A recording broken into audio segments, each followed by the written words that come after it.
I'm Sunil Bhatia. Can you all hear me, audience? Okay, great.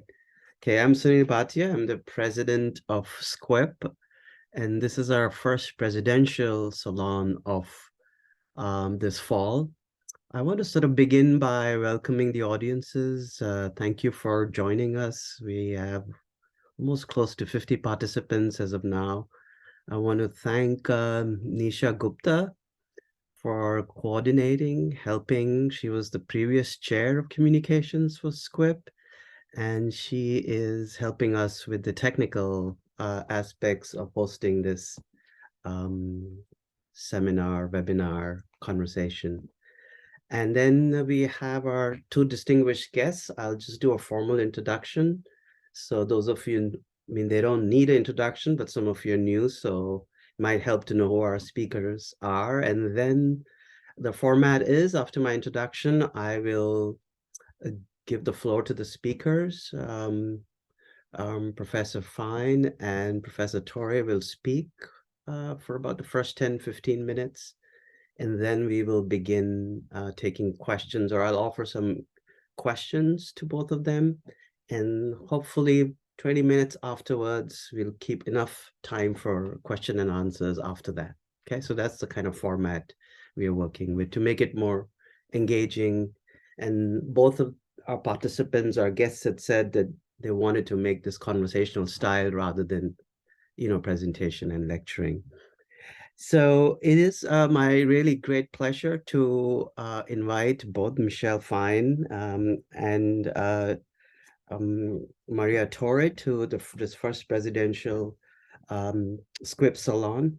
Dr. Torre is the director and co-founder of the Public Science Project. For the last 15 years, she's been engaged in critical participatory action research projects nationally and internationally with schools, prisons, community-based organizations. Her work introduced the concept of participatory contact zones to collaborative research, and she continues to be interested in the question of how democratic methodologies, radical inclusion, and notions of solidarity impact scientific inquiry. Her writing can be found in many volumes. I'll just mention a few: Handbook of Qualitative Research in Psychology, and she also has a book, Participatory Action Research Approaches um, um, approaches to participate approaches and methods connecting people, participants, and place, Handbook of Action Research, and then she is published in Feminism and Psychology and Journal of Social Issues. Michelle Fine is a distinguished professor of critical psychology, women's studies, social welfare, American studies, urban education, the Graduate Center CUNY, and the founding faculty member of the Public Science Project, a university community research space in collaboration with movements for racial and educational justice. As a scholar, expert witness is litigation, a teacher, and educational activist. Michelle Fine's work centers conceptually and epistemically on questions of justice, dignity, privilege, and oppression, and how solidarities emerge. She has honorary degrees from Backstreet College, Lewis and Clark, Stanford University, as well as Lifetime Achievements Awards from American Psychological Association and the American Educational Research Association. Just recently, she's published two books. One is Essentials of Critical Participatory Action Research with Maria Torre, and then a wonderful book, Just Research in Contentious Times, and hundreds and hundreds of articles. She is now closing in Google search. If you do, 50,000 citations. So I would just say that, and period. uh, mm, and so I give the floor to Michelle and Maria.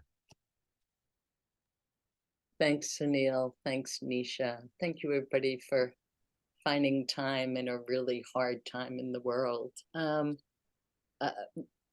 Maria and I felt like we wanted to give maybe the first 10 minutes or so to just open up either to what's on people's hearts or an exciting or important action in your community, or what do you need to feel okay in this conversation. We're going to be speaking about epistemic justice and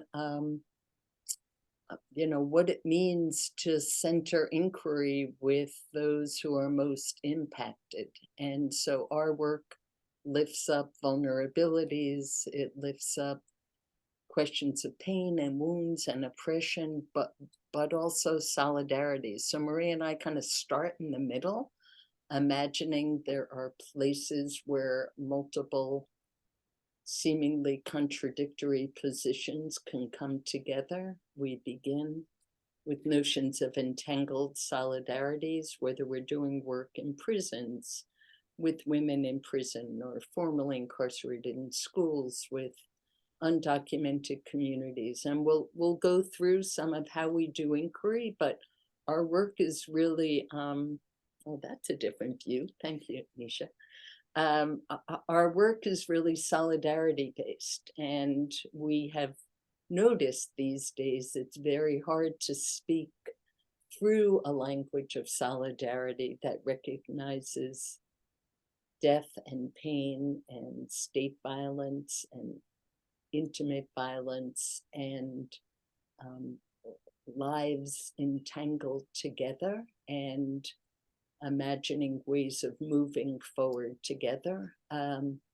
Anyway, we're obviously addressing what's going on in Gaza and Israel, and we know that it's been very difficult for people to sit together to say, there's a history, there's an atrocity, there's ongoing atrocities, there's a long history, without kind of taking a side.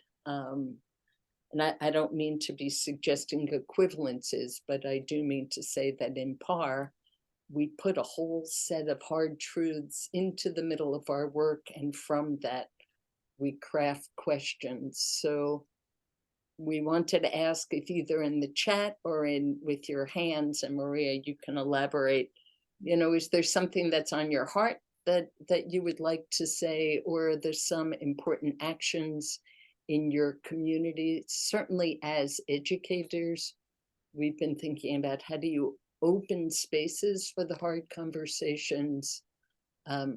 Most people, I think, have been appreciating that, although some can't live with multiple realities in the same room and feel like to say Palestine is anti-Jewish, or and as a Jewish person who's engaged with Jewish Voice for Peace, it feels to me important to be able to put all that complexity.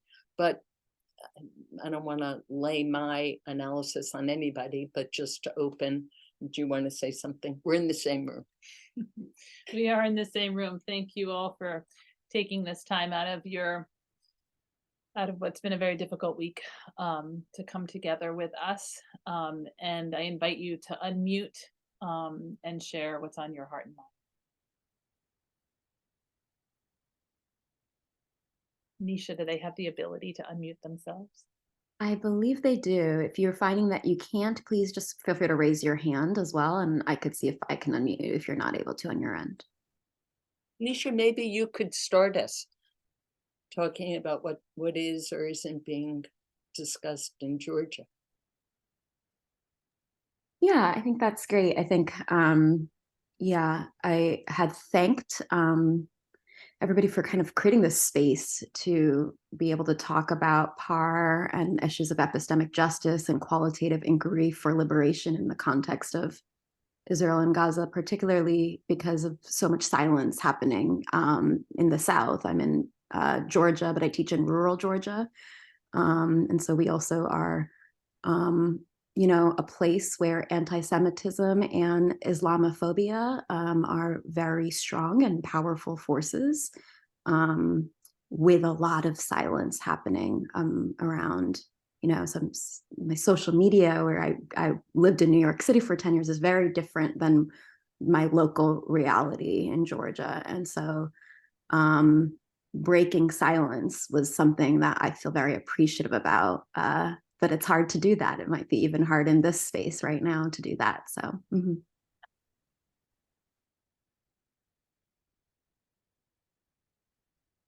Sunil, can you tell us what's happening at Connecticut College?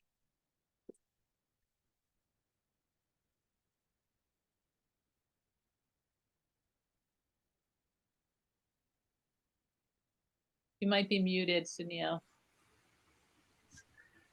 Yeah, that's I won't sort of take an institutional view as much. I could say that generally there is the feeling of what language should we invoke Mm. to speak to suffering all around in a way that the default lines don't become harder.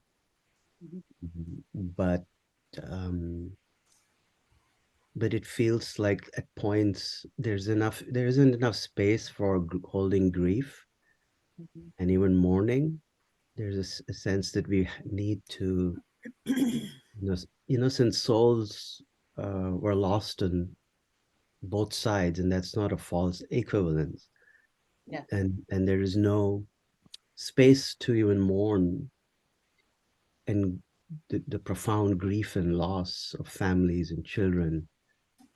And yet there's an expectation that there would be fully formed reactions, and you would fall in line with ideologies that seem very blurred and confusing, as though there is one lens to look at it. And so we are all struggling with what is the right way to speak in a way that, for a lack of a better word, humanizes this issue, despite looking at historical conditions, historical trauma, and so on. Yeah. Thanks. Amanda? Amanda? Yeah. Oh, you got it, Nisha. Go ahead. Yeah, I'm just trying to, go ahead and unmute. Mhm.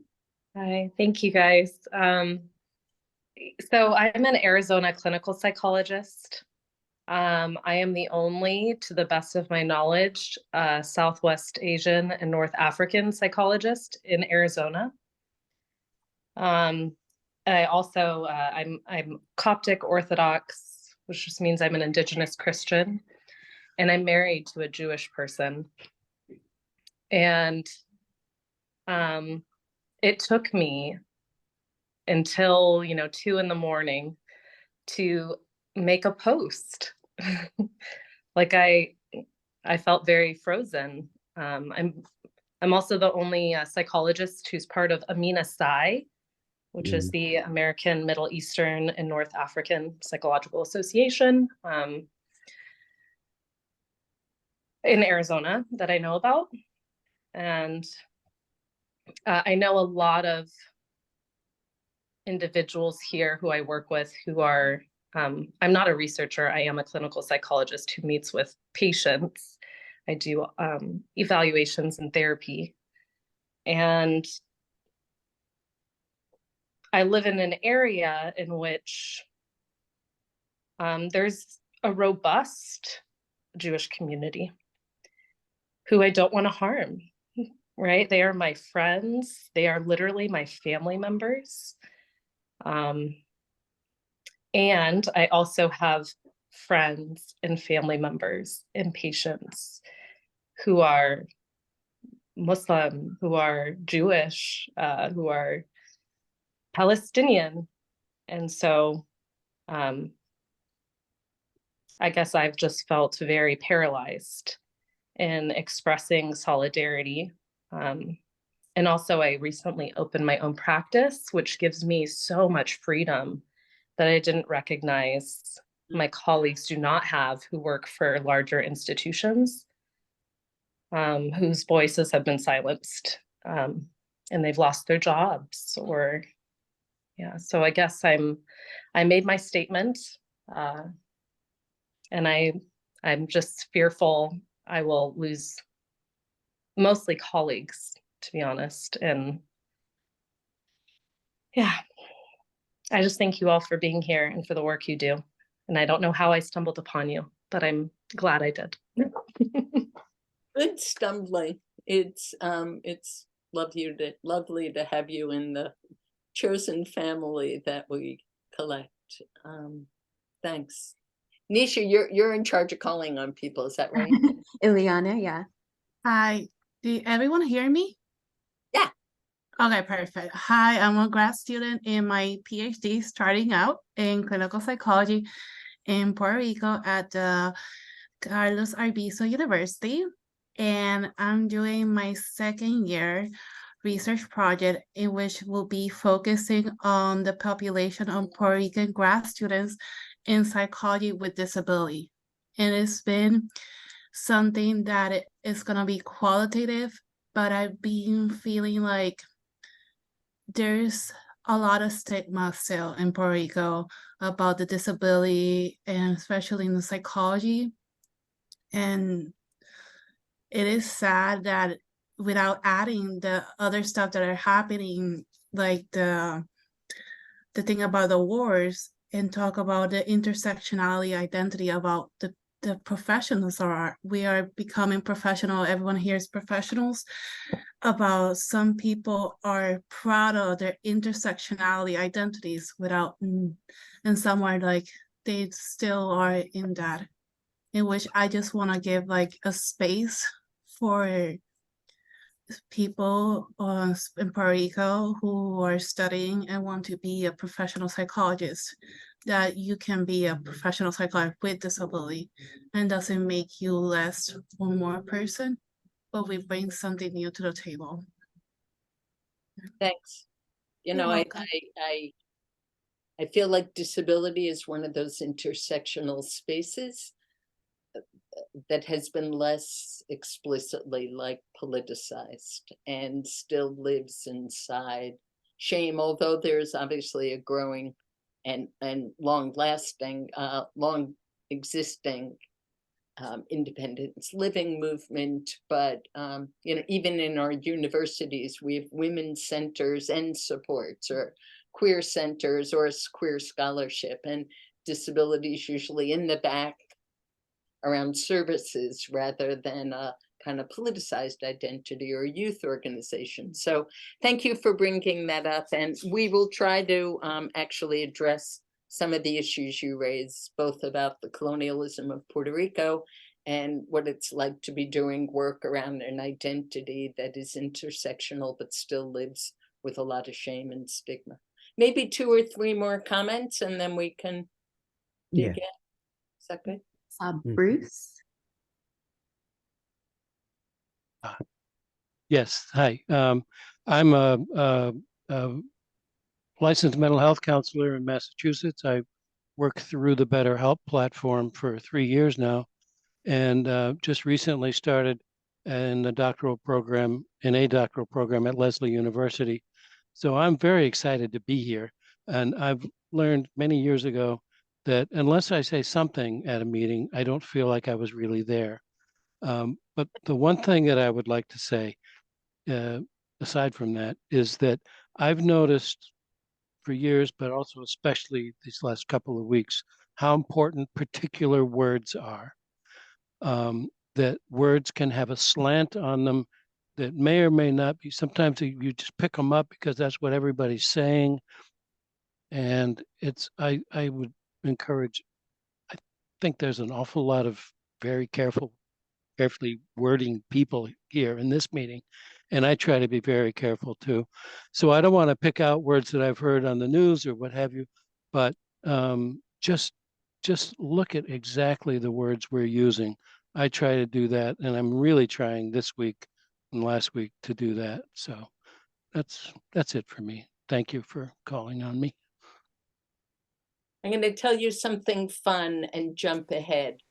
So when we create these research teams, these research collectives with very differently positioned folks, Maria calls those participatory contact zones, we often don't share a language.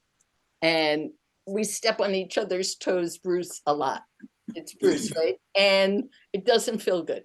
So we call those choques, borrowing from Gloria Anzaldúa.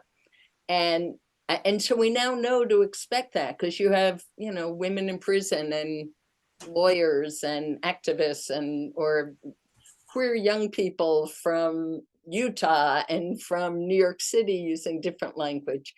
And so here's the fun thing, and I use this sometimes in class. We're working with a group of youth researchers, and they insisted that to create a brave space or a safe space or a space, that we had on the wall, like, you know, butcher block, oops, ouch, ooh la la. And everybody got like a little sticky. And so oops is, oh, Bruce, I think I misgendered you yesterday. I'm sorry. Ouch is, Sunil, you said something that made me feel like, and then ooh la la is, I love the way Nisha just jumped in today and helped us all. And in the beginning, Bruce, it was anonymous because the young people insisted, and I didn't love that. I didn't love, and yet I realized it kind of had to be for them to feel good enough. And what it did was legitimate that we're going to screw it up. And we're, if you dare to be in conversation around differences, I can be really careful, and I've screwed it up 1,000 times, and I won't bore you with the stories, but that if we can kind of honor that. And there was one like 14-year-old girl. So most of the young people were BIPOC. The parents were mostly Black mothers from the Bronx, and the educators were racially mixed, including me, white. And one 14-year-old little girl, just every morning she would put up, there were just too many white people here for me to feel comfortable. And the mothers just kept saying, don't say that, that's so rude. And it was, it felt whatever that would feel to you as well, but it was useful to know that was in the room. And there is a way in which maybe we need ways to get our thought bubbles out rather than, shove them back down our, anyway. I offer that to all of us in our teaching and our organizing. Maybe one or two more comments, and then we'll go to Sunil. Go ahead, Sunil. I'm just trying to keep track of time, so You're on. I am going to move us forward. This doesn't mean that there is, maybe at the end we can revisit offering of comments and we can extend. Just starting from where you left off, kind of what I heard you talk about is the difficulty of co-constructing knowledge and coming up with intersubjective experiences that somehow feel shared. What you were saying, that there is asymmetry in that, and it's not that easy. Your perception of an experience might be different, and that's something. Could you elaborate on? I know we know PAR, so often we hear PAR is not a method, it's not a methodology, it includes it's a praxis, it's a philosophy. But yet, if I were to ask you, because we have lots of new folks here, to distill for us, what are the kind of principles you think drive participatory action research? It's critical participatory, whether it's YPAR or PAR. So if you could just enlighten us, what would, where would we start? What would it mean? Like a primer, maybe. All right, so I'm gonna, Maria and I trade words. We're very good at finishing each other's sentences. So as Sunil said, critical participatory research has a long history, Central America, Latin America, disability rights movement, AIDS activists, South Africa. The simple commitment is no research on us without us. It's a critique of extractive research where we go into other people's communities, take their stories or their numbers or their experiences, and then we as researchers reproduce those. So instead of that, we engage what's called epistemic justice. That is, we bring very differently positioned people together in, again, what Maria would call a contact zone or a participatory contact zone. We share our knowledge of the issue we're studying. So we were studying college and prison. Maria and I knew nothing about college and prison. The 7 incarcerated women on the research team knew a ton about prison and college, but we knew about research. So we kind of share our knowledge, and together we don't look for common intersubjective experiences, Sunil, as much as we craft a question from our very divergent, gorgeously different knowledge bases, and we kind of lean toward the perspective of those most impacted by injustice. So in the prison, that would be the women in prison. When I'm doing research on schools, it might be the young people who are pushed out. When we work with undocumented communities, it might be mixed status or undocumented families. That's not to evacuate the knowledge that we as academics or professionals bring, but it is to say we should be able to create a process where we can each put our piece of the elephant in the mix, where we can share music. Maria's done work on policing in a number of neighborhoods. People in those neighborhoods know a lot more than Maria or I do about aggressive racialized policing. We know how to create surveys. We actually know how to build participation. So the 3 non-negotiables, and then I'll pass it to Maria, is that we bring together very differently positioned people, traditionally trained researchers, and people with everyday knowledge of the injustice we're studying. We orient toward the perspective of those most impacted. And then we usually generate a multi-method design, often quantitative and qualitative, archival and historic, to answer a set of questions. And this is the 4th thing, to be of use to the community or to the movement that we're working with. And to be of use might mean to go to court, to write an article that psychology undergraduates will read, where they'll suddenly see queer youth as a beautiful, diverse, complex community rather than just depressed, suicidal, homeless. So it opens up a kind of thick representation of communities. We always ask ourselves, to whom is our research accountable? We often write like letters of accountability. To whom, dear so-and-so, I think of you often and I want you to know before we start a research project. But we also think about audience. Who do we want to influence? So when we work with women in prison, we're usually accountable to communities impacted by mass incarceration, their families, men, women, and gender expansive people who are inside. But we know we have to create materials that speak to white upstate legislators, because they're the ones who are determining policy. So that's not contradictory.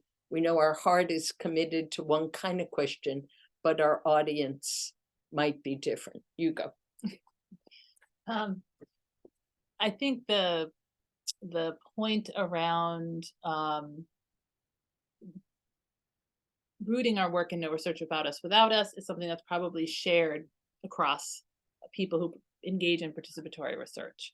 I think for us in our praxis, that we take also very seriously that we engage research to transform, that we're not just engaging in research for research's sake.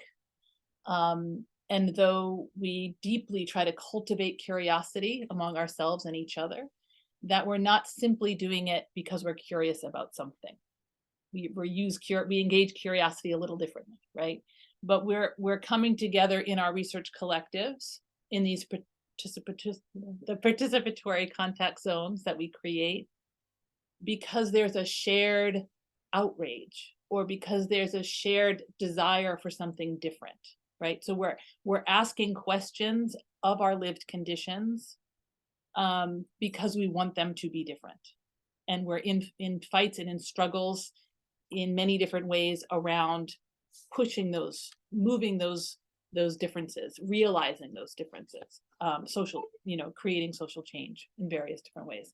So I think when Michelle talks about being accountability and talks about audiences, typically there are multiple, because our research collectives are collectives of very differently situated young people, adults, often artists, lawyers, activists, who are coming together from their different positions. So not just their sort of race, sexuality, those types of identities, but with their full multiplicity, are coming together with a sort of a collective, a shared agenda, but also with their own individual agendas.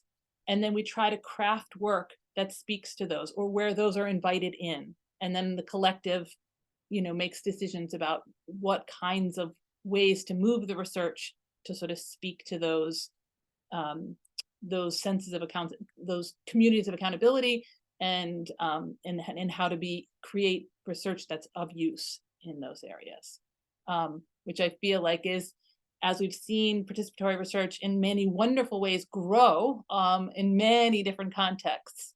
I think that's, for us, when we think about a critical practice, it's about thinking about power, right? And thinking about positionality and all of the sort of historical, social, political entanglements that the collective has, that the issue is surrounded by, that we're coming together around. But it's also about using the space, creating the research as both a moment for deepening our understanding of dynamics, and also a moment for people to come together and sort of engage with each other in the ways that we want to be able to be engaging, and not the ways in which we're fractured in our everyday lives. Can you tell them about, Maria's here, but simultaneously there's a data blitz going on next door with foster youth and activists working on a project. Can we give a project with that to ground this? You want to do that? Sure. So a group of us have come together in New York City under an opportunity to pilot a direct cash transfer project. So many of you might be familiar with some of the universal basic income studies that are quietly happening, and programs that are quietly happening across the United States, as folks are trying to reimagine the relationship of care through our local governments to people who are in need. So this project has brought together young people that have transitioned out of state care in New York City, and advocates who have been long in the struggle to, I think, maybe started out hoping to reform the child welfare system, now are hoping to dismantle and recreate it anew. And lawyers who've been involved in that. So advocates, lawyers, young people who've had the experience, and then some of us from the Public Science Project who've been working in and around these issues for a while. Young people who have transitioned out of care helped design this pilot project that is now up and running. We're in our 4th month. 100 other young folks are in the city who transitioned out of care with at least 6 months under their belts are getting $1,000 a month for 12 months. And the young people who are my colleagues who helped create the pilot project, are now conducting research alongside it, both on sort of the experiences and agendas of young people who are navigating these waters, as well as the young people who are in this direct cash transfer pilot, and what their experiences are like. So they're kind of researching the pilot, and they're also doing work in general around that to support the movement to transform care, both here in the city, but also in sort of the national conversation around what are the best ways to support young people who are navigating this time in their lives. One of the things that's been really challenging, one of the things that I think critical PAR has been really helpful in, is holding the complexity, right? There are advocates and folks who are advocating for abolition, for really just like completely upending the system as it is, and also trying to think about what could be different. A piece of abolition is imagination that we want to make sure that we hold. But some of my colleagues want to hold in our project both this insistence that there must be something different, and at the same time, from their own lived experiences, feel that they needed what happened, right? They didn't need it to happen maybe with the hostility and racism and, right, they didn't need those layers, but they needed a separation in that crisis moment, right? And so they really forced us in our research to be able to attend to both of those questions at the same time. How do you critique the whole system, and yet how do you keep pieces in place, you know, while we're working to transform? Issues around, you know, as psychologists, right? So we've had critiques around the pathologizing of young people, but then there was kind of an over celebration of resilience, right? And my colleagues are very clear about needing a lens of analysis and a framing that responds to the whole beings that we're inviting into our research with us, that attends to their creativity, their spaces of family making, their complicated relationships to parenting, for young people who are now parents themselves and in this process. You know, so every step along the process, whether it's in framing the overall research questions, whether it's in developing a survey and attending focus groups, how do we keep both of those, how do we keep that complexity, and not rush to try to solve it or have the perfect analysis, but to keep diving in to the pieces that feel messy or contradictory. Is, I think, one of the strengths that this practice offers.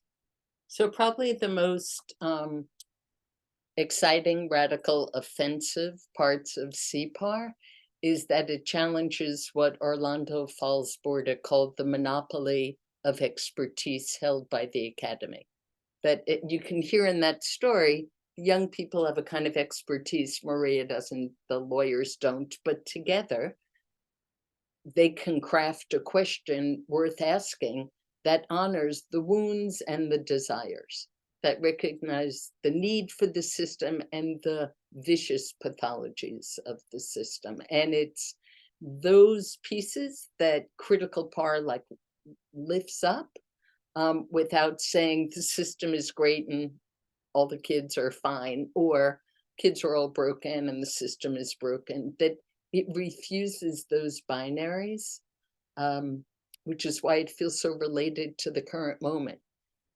Do we have the capacity to hold those contradictory truths at the same time? Sunil, you got another question for us? Yeah. So that was wonderful, introduction with complexity, or the need to hold complexity, contradiction, tension is very clear. So a follow-up question that I have, and maybe the audiences have too, is what are the challenges or the barriers that you feel is in creating or formulating what would be an ideal CPAR project? This, it seems like there's so much behind the scenes, like backstage. If I use a theater metaphor, what we read of your work is sort of the polished performance, edited version. What we are hearing today is this kind of backstage, where things can collapse, where people don't show up, where all kinds of things can happen, where nothing makes sense. How do you, so what do you, and that happens in any research, no matter what the paradigm is. But what is the special, if you have to say, the burden or the challenges? Because you have so many, when you go from a solo author, a solo idea of a knowledge maker, to this multiple generated, multiple site, multiple location, there has to be somewhere things that don't go right. So what, in your experience, have you envisioned that you can caution us, or new researchers, or even though are embarking on CPAR, what should we be cautious about? So I'll start in on that, and then Michelle, you can jump in, or anyone else, because I know on this list I saw lots of fabulous names, and I have a feeling there's many people who have lots of thoughts on this. So I find I love your question, Sunil. I think it's a question on many people's minds. And I feel even just this semester, I've been in conversation with folks who are teaching in various universities, and there are new PAR courses or courses on participatory methodologies, and students are hungry for the mistakes and for the screw ups and the, you know, and I love that.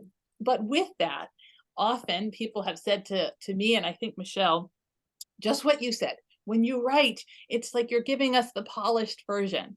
And so the other day, someone said this to me, and I have to say, in the back of my head, I was a little defensive, and I was like, "Oh, but we do talk about the challenges." I have two thoughts. One is, I think for us, often, even though in the moment they are lousy, right? They feel just awful when these chokes happen, to borrow and they'll do it, right? When these clashes occur and people's feelings are hurt, you know, people's ideas are in conflict. But because the approach that we use doesn't celebrate, that's the wrong word, those moments, but really dives into them, doesn't run away from them. Even if in the moment it might need a pause, right? In a project that we did, which I think we included in the book, one of these chokes happened. We were working in a national project, looking at sort of the landscape of growing up queer across the United States. And there was a huge meltdown. And actually we needed a break. And people had to, luckily it was in the middle of June here in New York City, and there were lots of things going on. And we all paused to attend a demonstration to stand up for trans rights. And then we came back, and then we began again.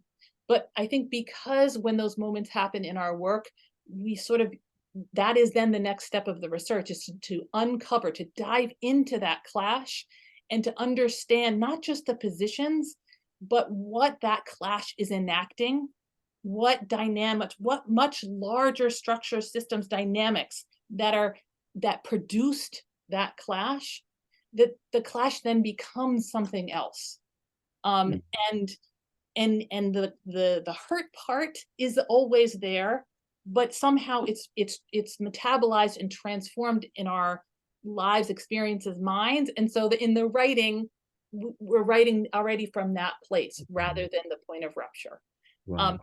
But across our writing, because I did a quick look in my little defensive moment, almost every article talks about a clash, you know, whether it was my colleagues in the Bronx who were up in arms after Brett Stout, my partner in much of my participatory crime, we had left a meeting talking about a big grant that we were writing for, hoping to get. We solicited all kinds of ideas. We collectively wrote up a statement. We submitted the proposal, but then there was a lag for whatever. We were doing a lot of work with cleaning up data. There was about a month lag in our meeting time. We came back together, and half the group thought we had run away with the money, that we had gotten the money and run away, right? It was a big clash of loss of trust. All kinds of things happened.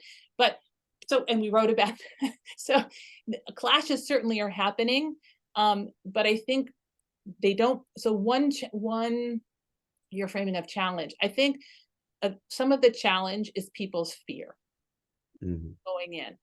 I think people are afraid they're going to do it wrong. They're afraid or not sure how to work in collaboration in a way that recognizes differences among power. But doesn't either try to simply pretend that we're all equal, or people haven't maybe exercised enough or had the opportunity to be in spaces where people are working, but acknowledging the differences among them, but then working those differences around a collective agenda. So I feel like there's a lot of fear around that. I mean, there are structural things too, in terms of, like, you know, we all like to pay all of our colleagues, right? And it's hard to find money. You know, there are things that are hard around logistics, you know, finding spaces to meet in, raising money for projects, timelines. It can be, participatory processes can take a bit more time, right? So that there's funding crunches where extended timelines can be difficult. There's waiting for partnerships who are used to certain ways of working, and now you're creating a culture that's very different, right? Where people are doing PAR in schools. If anybody on the screen has ever done that, right? Student identities and teacher identities are incredibly like powerful identities to bring folks to the table and say, okay, now we're all a collective of researchers. That can be really difficult. So those challenges, but I actually think it's more the fear of who am I as the academic coming in? Who am I as the white person coming in, if that's who you are? Who am I as the elder coming in?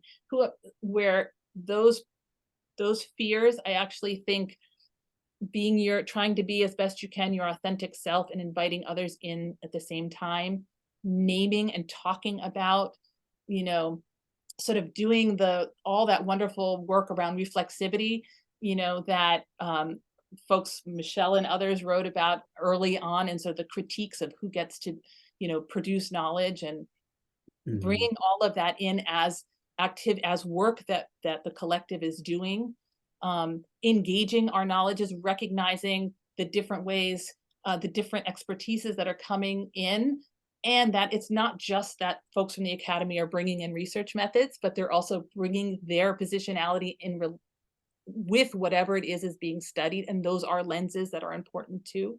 I think all of those can create a culture where all the bumps and rubs and clashes can be worked through. Let me add just a friendly footnote. I have done in my life probably almost every method that is represented on the screen. I was trained as a traditional social psychologist where I lied to people, put them in randomized trials, lied to them about kind of nothing. But and lots of things screwed up. No one has ever asked me about that. Then I went to a public high school for a year and wrote an ethnography called Framing Dropouts. A million things went wrong there. The woman who, the teacher whose classroom I was sitting in was really mad when I published the book because I ended up calling out racist pedagogy. And she was like, why didn't you tell me?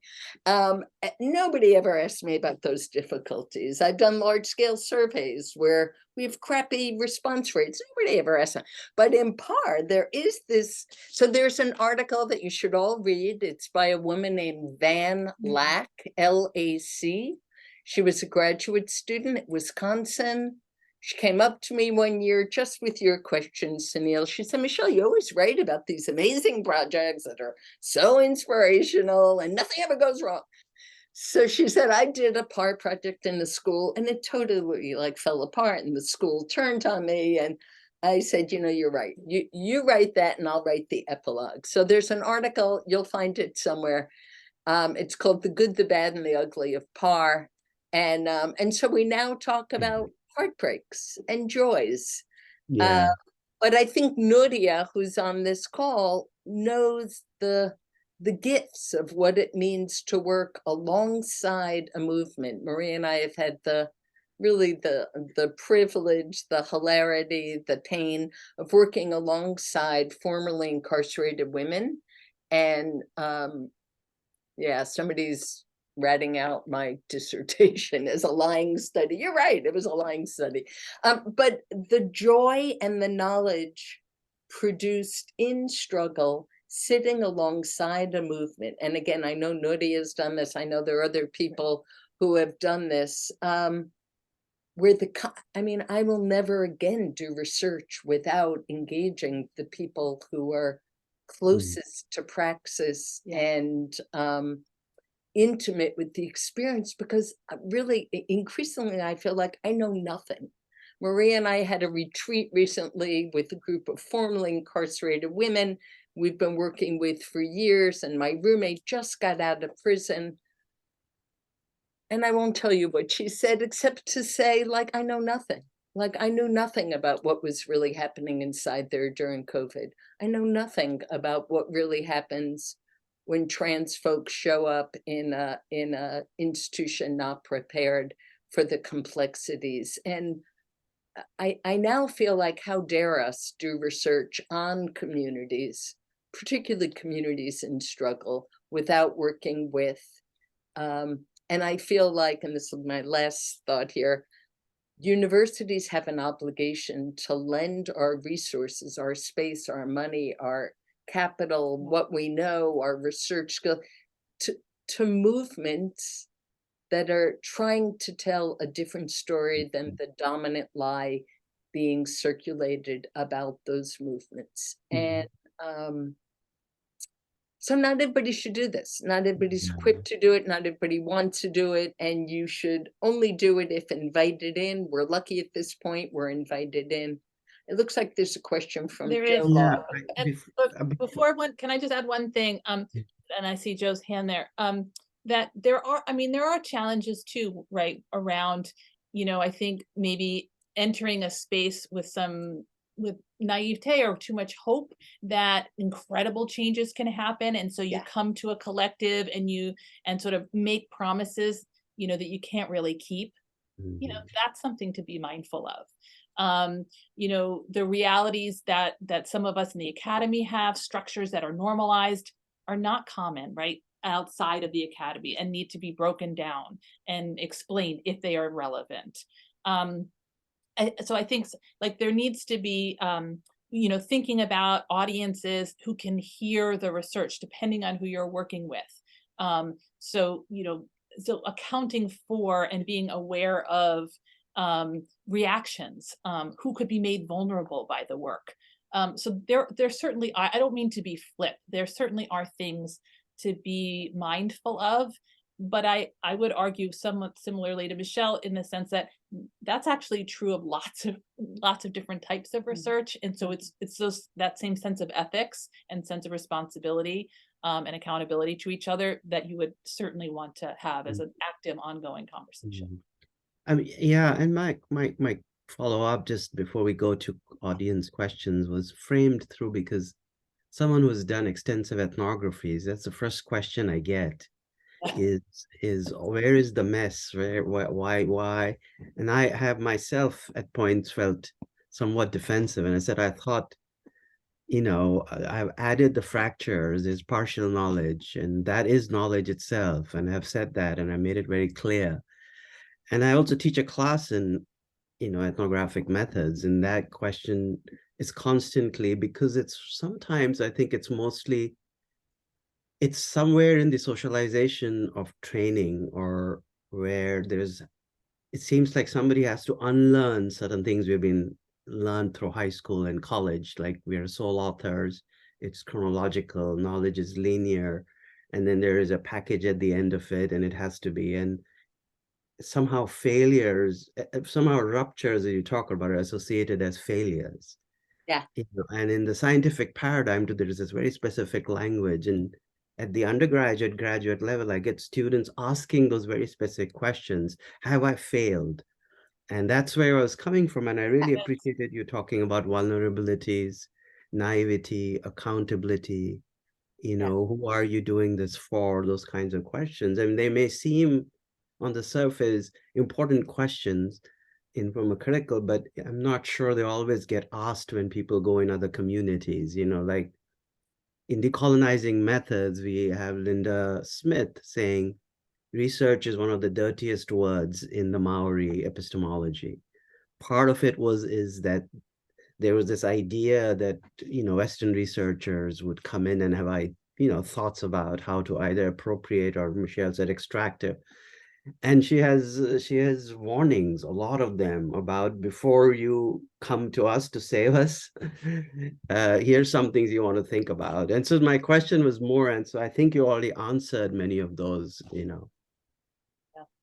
We actually start with that stance. I mean, you know, when we talk about power, it's not just each of us as individuals in the collective, but what is research? Where does knowledge come from? Like asking all of those larger questions, inviting the collective to wrestle with that really in the early stages before we figure out a funky, you know, alternative literature review of what we're really trying to better understand. We start with like, you know, who gets to produce knowledge with all of those conversations and critique. And I think that actually speaks to what you were saying, Soumya. Yeah. And I think Lauren's comment in the chat is really important. PAR, like ethnography, like interviews, it's relational. Yeah.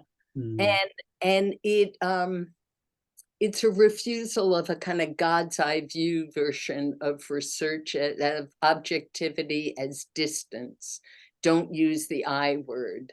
Keep it technical and And I think there's been an important kind of sociology of science that has critiqued that distant research as suffering from epistemologies of privilege and rewriting at what Thomas Teo would call epistemic violence onto the communities and people from whom we're extracting, because our distance is distorting. And it might not be intentional, but if you only tell the damage story, that's distorting. If you only tell the resilience story, that's distorting. Yeah. And so it's the engagement at the center. And I feel like Jo has a really, Yes.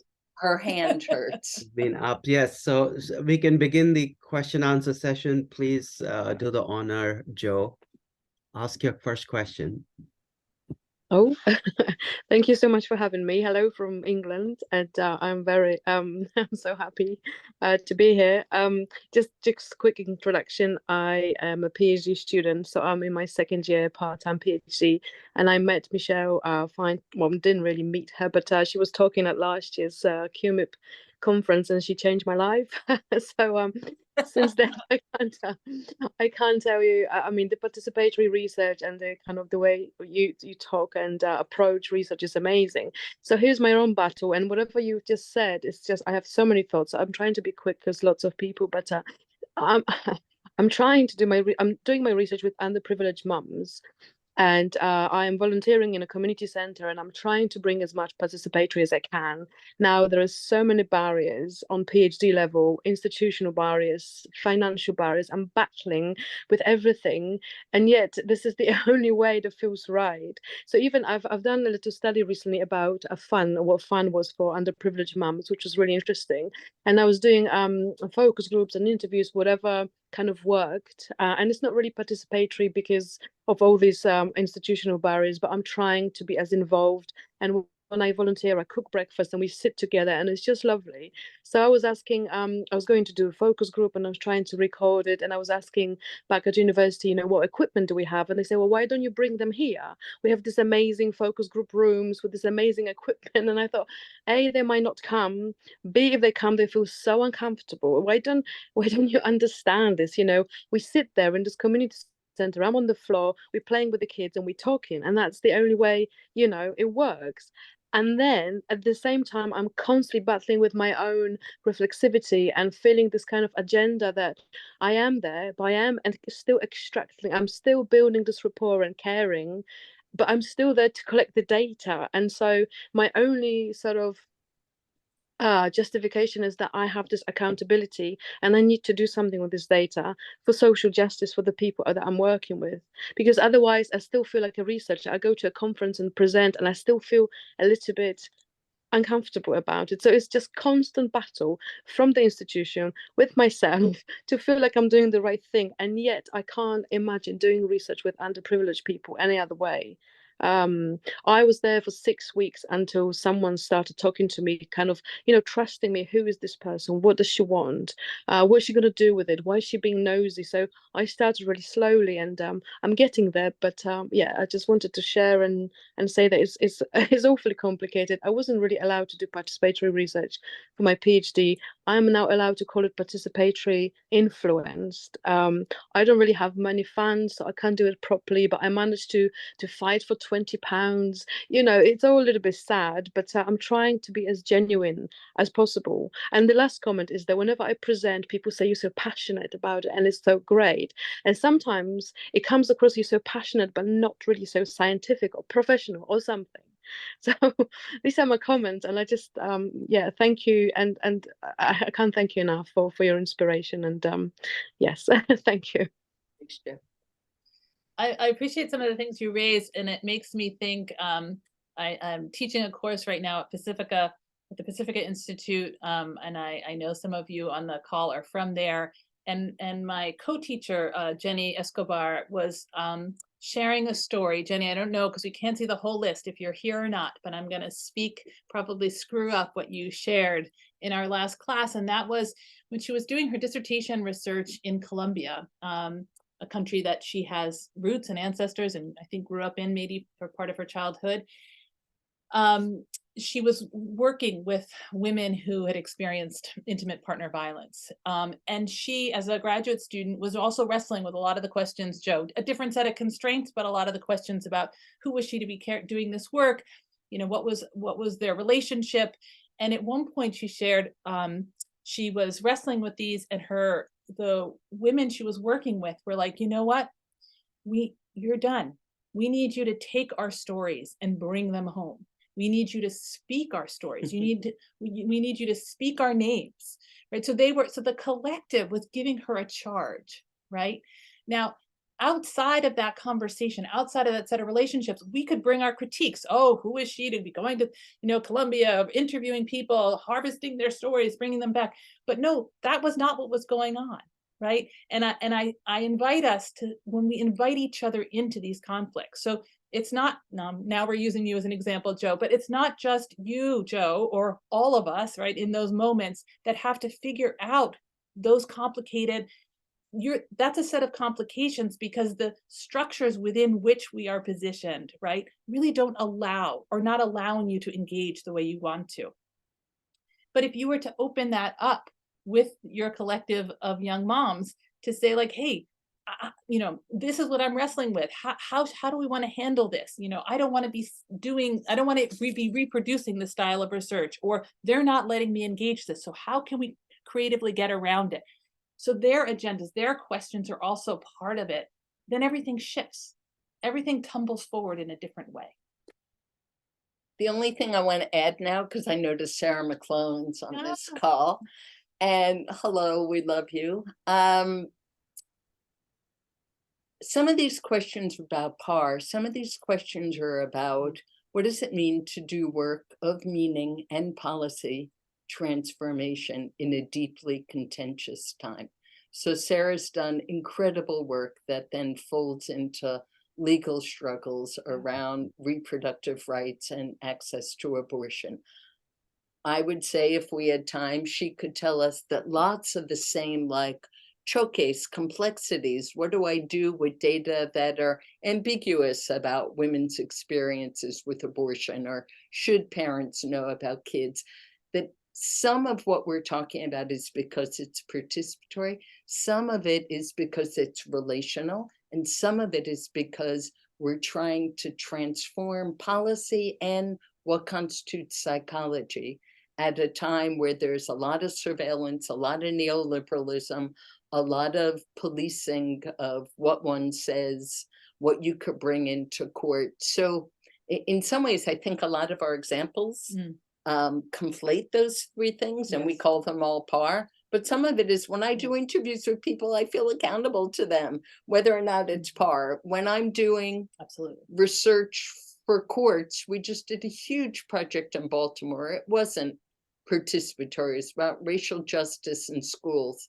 It was incredible, but I really we were working with the NAACP. We had to figure out how to craft stories in a way that told a compelling enough story about finance inequity. So some of this is about trying to make a difference, and some of it is about epistemology and who are the knowledge producers. Another question. Yes. We have a good 25 minutes, so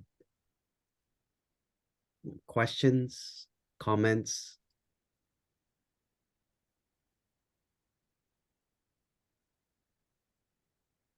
Raise your hand or just feel free to jump in.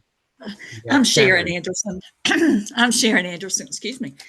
And I'm a graduate student in the MA of Psychology program at the University of West Georgia.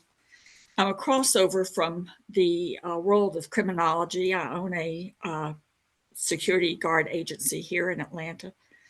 And as I was going back to college to obtain another license, the outstanding instructors there got me hooked on psychology. So here I am.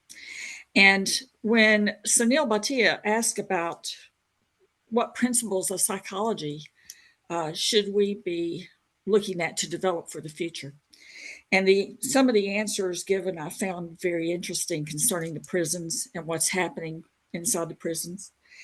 And some of those answers were, let's be a use to the community. Let's get the proper audience or correct audience. And let's look at engaging research for transformation. And those are great goals to have. Here in Fulton County, as well as DeKalb County, and I've noticed it happening across the nation, we are having a disturbing amount of suicides and homicides within our prisons. And when you ladies mentioned a close friend that you spoke with who said, I got out of prison, I can't tell you what's happening. One of the principles I believe we're going to have to establish for the future, not to be inadvertently or advertently even providing more power to politicians for the use of gaining the wrong purpose for transformation for the future, if I'm saying that correctly, is to, we're going to have to find a way to provide a channel for voices of the families of those in prisons, those who have gotten out of prisons, not to be contacting primarily, well, that may not be true, but not to be necessarily contacting the clinical psychology environment, but the researchers in that environment, and perhaps one could work with the other on referral. I don't know if that's a plausible idea. And the reason I'm saying that is the police officer, law enforcement environment across the country has wooed the idea that, okay, in the middle of the night, I'm calling on this lady, I'm going to call this mental health specialist over, and they're going to solve this problem. And aren't we doing a great thing? And so what has actually happened with the individual from a humanistic standpoint is it fell on deaf ears. It got someone out of the way, got them help with the clinician, but none of us or even the general public hear what your friend was saying is we still don't know anything. So one of the future principles for psychology as I stand it, and I'm an amateur, okay? But I'm intending to get to not be an amateur, I hope. That's where I'm headed. But I believe one of the principles is going to have to be finding a way to get the channel of communication to the proper researchers so that we do understand what's going on and avoid power being given to a political arena and the law enforcement arena to calm the nerves of society and say, isn't everything great now? Look what we've done. But we don't know what's going on with the guards in the prisons. We don't know what's going on necessarily with a lot of the gangs in the prisons. And I suspect that's being, you can tell me if I'm wrong, if that's being squelched. But I believe one of the key principles that we're going to need to incorporate is we're going to have to bring the voices to us.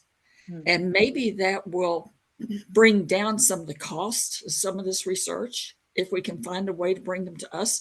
But I do realize that opens a whole new area where we're going to have to verify who's calling. You know, if we just have a channel or a way for them to meet us, I'm certainly not talking about Twitter.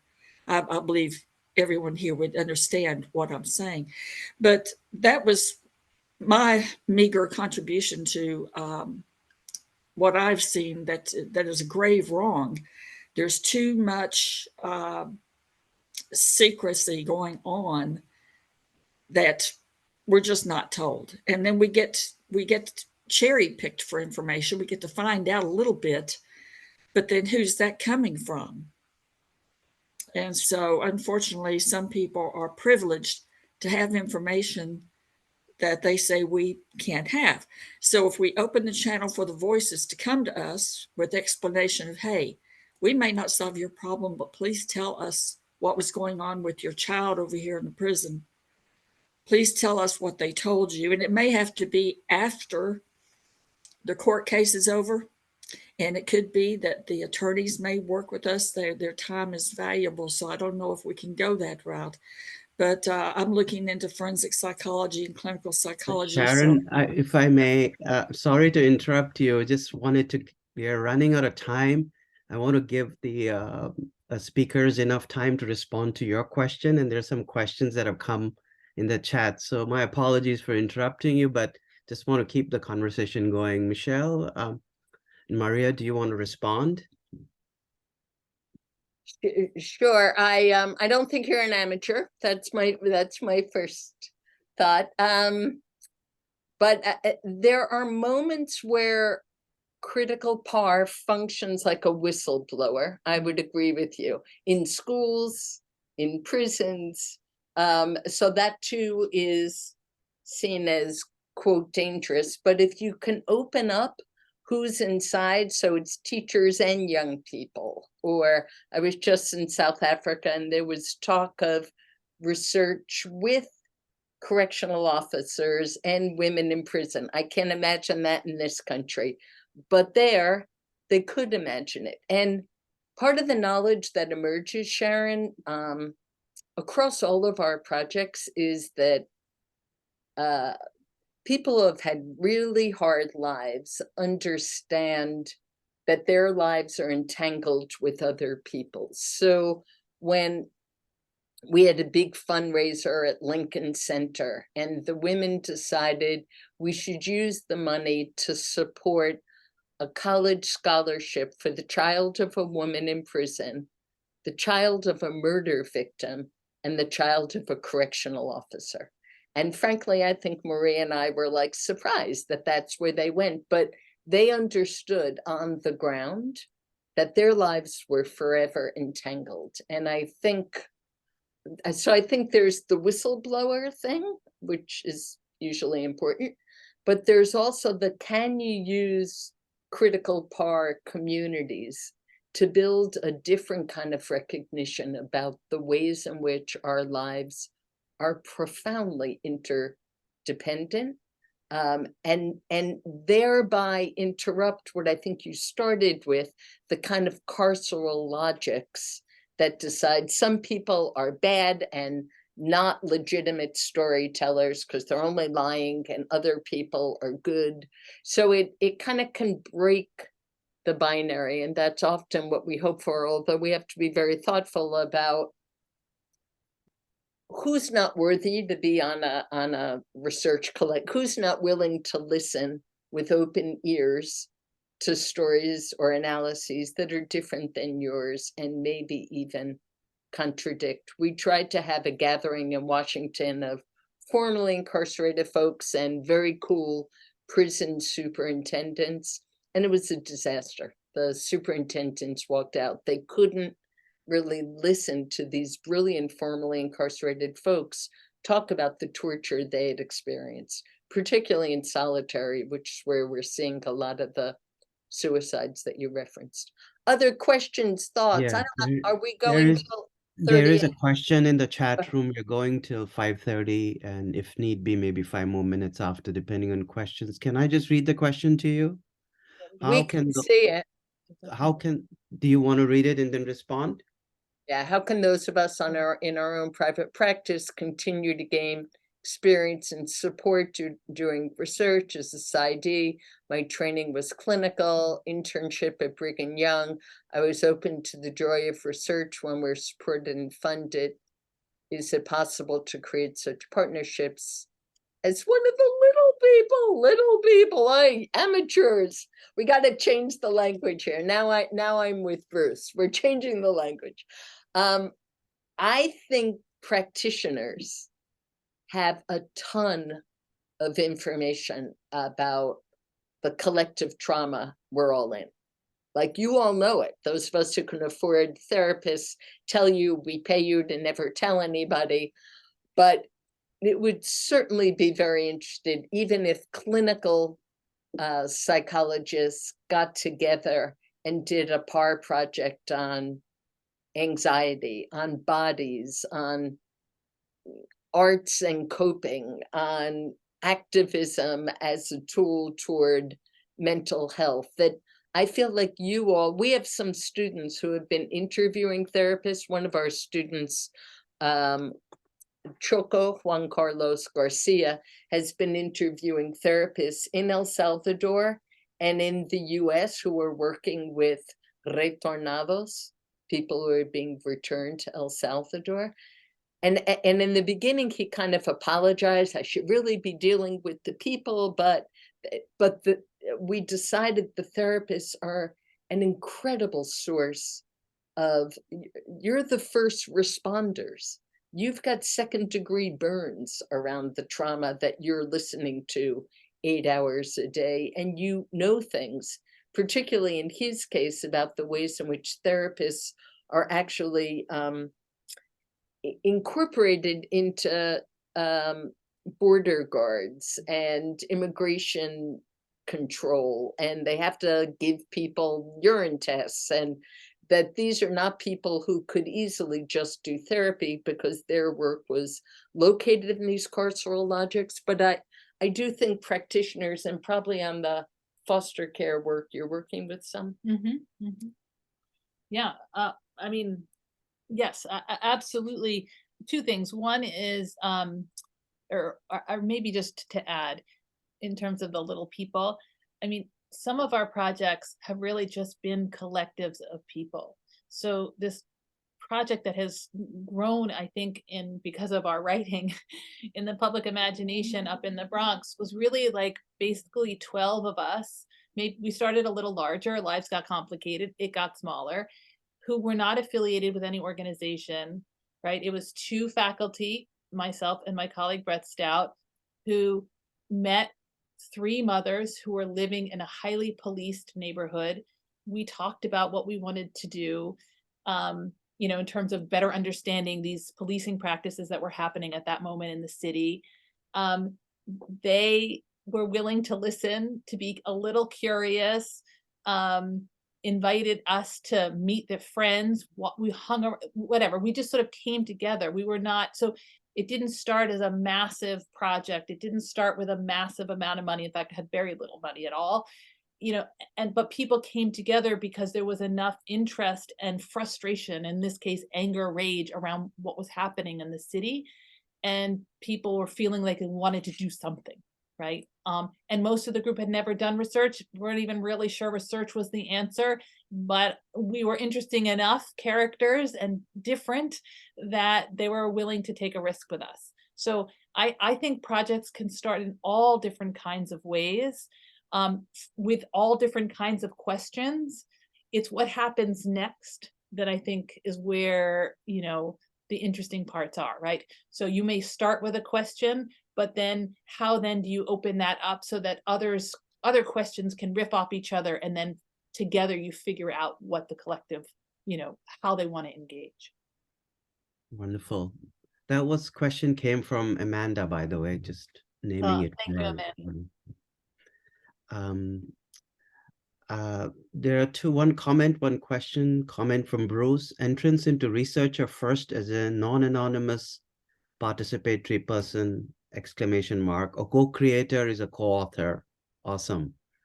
It's a nice comment that adds to the spirit of what you've been talking about. A question from Erin. Have you written about the letters of accountability you mentioned earlier? I would like to learn more. Erin. Jessica Fernandez and I are writing a piece now for that. Heidi Levitt has been inviting some methodological retrospectives for qualitative. And in it, we're talking about letters of accountability. So hold on to your seats. It's coming your way soon. Okay. But with all of these things, in the way that Sunil, you said, sometimes we talk about PAR as an approach. Is it methods? Is it, I sort of feel like it's all of the above, right? It's check D.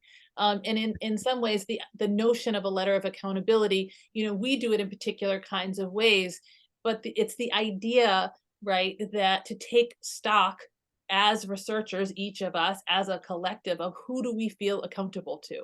And so then it's how that unfolds in your project might look different because of all of you in it and the gifts that you bring to that space. So you can take it and run. I would also say, though, that a lot of times PAR is heavier on the P than the R. and we're a little nerdy about the R. So Mm.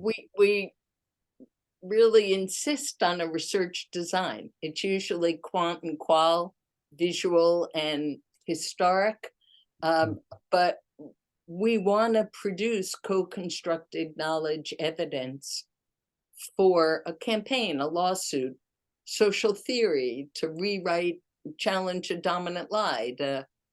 Nuria does such rich work on kind of making visible the gifts in the community and the relation of people and the ecological systems. So, you know, sometimes it's like 6 kids and a camera. That's not mostly what we do, although we might.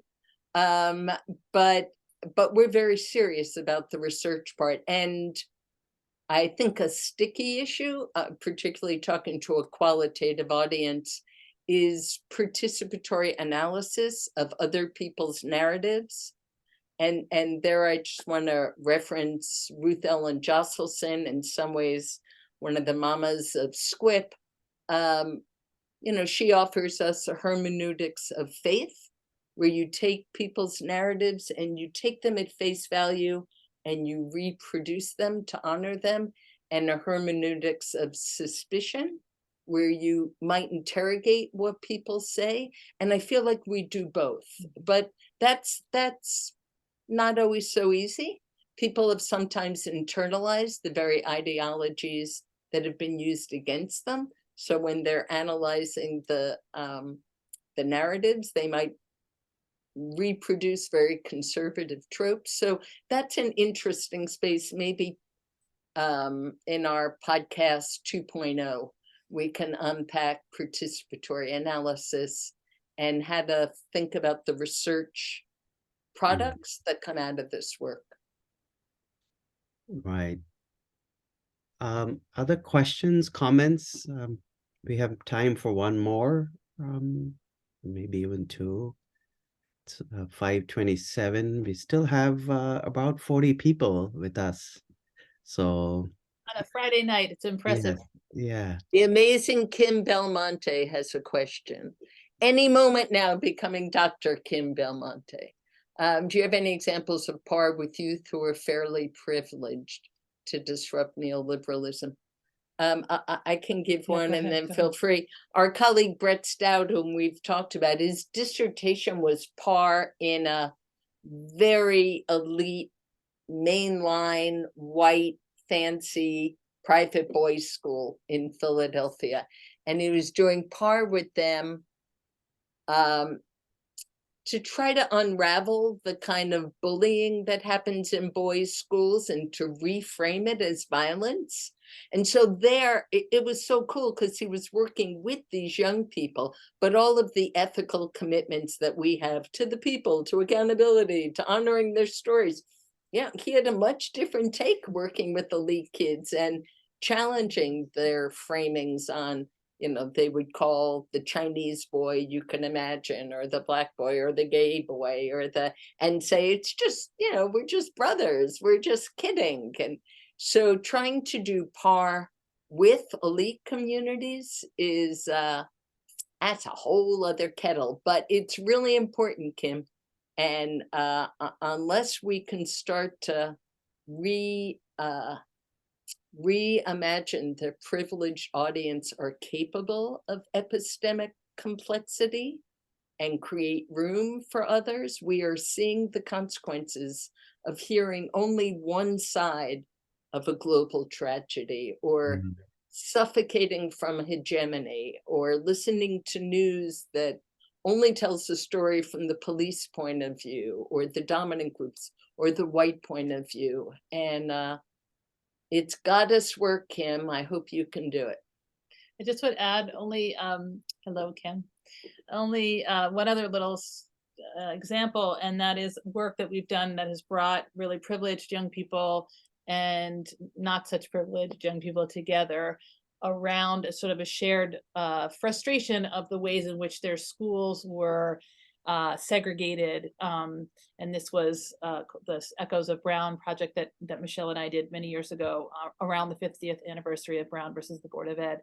And that, I think, was an early project that really brought home for me the capacity of folks who are living very different experiences to actually work through conflicts that emerge because they really had no idea, some of the privileged kids, of what their privilege really meant, both for them and for other students in their own schools and in schools different from theirs. This was a project that brought really, really wealthy kids with multiple summer homes together with young people who couch surfed. I think that was a really, it reminded me that actually research can be a really incredible space for asking questions and facing injustices that you yourself are implicated in. And where clashes certainly happened. But again, because we kept using the clash, being in the moment, but then lifting up not just the lessons, but using it to sort of help us clarify different lenses of analysis, right? The lenses coming from these dynamics that we saw ourselves reenacting, using these tropes, using logics that we actually didn't ascribe to when we really teased them apart. It helped us to develop different lenses to then use in our analysis of the data that was coming in from other young people, right? I think that piece, and then connecting to movements and thinking about the ways in which our work, the things that we can and cannot do that maybe others can or cannot do, and that we're all pieces of a larger struggle around what we're coming together or asking other people to share in our data collection, right? To share pieces of their lives that may feel one way if they're just sharing it on a survey, but if they know that this survey is part of a larger movement, right, to make some kind of change, then it feels really different to be sharing that kind of intimate or hard experience. So anyways, those two pieces I just wanted to weave in there. Well, I think we are coming on time at 5:32. There's one clarification question from Bruce. Can we get the name of the podcast that you mentioned? We have to invent it. Did I? You called this a podcast. Oh, okay. What are we? And Deborah said we need a script podcast. So there it is. This There is you our go. first We've podcast. invented it. See, We a just choke, invented a it, so- screw up by Michelle Fine Yeah, becomes exactly. Yeah. new Well, innovation. it's going to be a difficult follow-up act for somebody who has to come after you in the script podcast, but I cannot thank you enough. I hope this is going to stay on our script website, on our social media channels. We'll go back and edit it. There will be possibilities that our audience members can contact you, and they may contact you for additional information. I know you run summer institutes. And you have People should check out the Public Science Project summer institutes. They're pretty amazing. People come from all over the world and spend a week. Maria's the director. They're outstanding.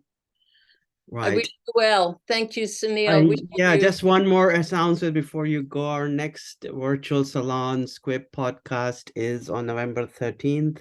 It's called Use and Abuse of Stories. It's a co-edited book by Hannah Maratoya and Mark Freeman, and it's a roundtable discussion with around 10 distinguished narrative psychologists around this issue. So I've just put a link to it here, and you can go and register for that as well. And so thank you so much. Profoundly grateful that you could be with us today. Be safe, everyone. Try to build little solidarities with little people. It's all we got. See ya. See you. Thank you all, and have a great evening. Bye-bye. Bye.